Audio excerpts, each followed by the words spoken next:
Hey everybody, it's Kika, your lifestyle blogger. So can we talk for a minute? I want to take you back 6 years to when I started my tiny house journey. So let's talk a little bit about how it came about and where we are today. So back in 2017, I was living in a city called Brooklyn Park, and I was watching on TV often the tiny house shows.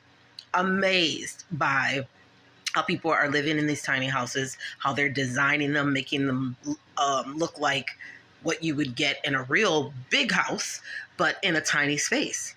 I was very intrigued by that. And then I started searching on YouTube, and I landed on a few YouTube videos. One was Gone with the Winds. They really inspired me. And they were living in an RV. Now, at the time, I believe they had a Class A RV, and they pulled a smart car behind it. So my wheels started spinning, because one of my dreams is to always travel. That's something that I would love to do. And to be able to have a tiny house on wheels where you can travel from state to state was fascinating to me. So I went on my own research, and I found an RV that fit my needs. It was a gently used RV. Actually, a lady, she was the only owner. She was about 80 years old. She had it for a while, took very good care of it, and then she had it on consignment. So I was able to purchase it for only about, I think, $10K. It was there a while.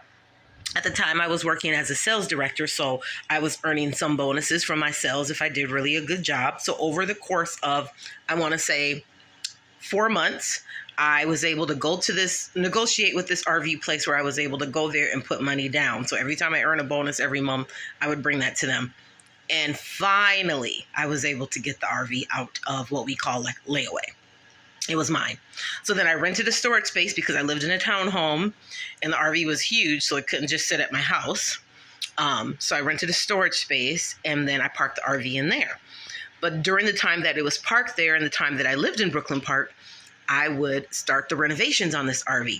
And so my son lived with me at the time, my middle son, and he's really, really, really good with renovating things. So we started simple. We took some of the old stuff out of the RV, put new stuff in, like a sectional couch, new lighting fixtures. I had my daughter sew for the seat cushions. I made a little spot for my little dogs. It was incredible. So over a whole year time, I want to say a year and a half, we worked on renovating this RV while I was in this townhome. We would bring it home on the weekends, renovate it a little bit, and then I'd park it back at the storage. And it was wonderful. I even drove it to my aunt's house in Bloomington, and we parked it in her backyard. We were able to strip it of the old decals on the outside and repaint it. And it's still painted that color today, and the paint worked very well. I actually used boat paint, Rust-Oleum boat paint. So we painted it white and black. And then after that, I decided, hey, I need a tow car, which they call Toads, T-O-A-D. And so I found a black and white smart car, and it was perfect. Because those cars, of course, don't rust. They're made out of plastic. They're small, tiny, perfect to pull behind an RV. I ended up buying a Class C RV, which worked very well for me. And I stuck with something simple. Just so you guys know, I went with a Ford. No power windows or anything. I wanted something simple so it'd be easy to fix, because I knew I was going to keep this for a very long time. So I did that. And then the smart car now matched the RV, and I was able to park those things together.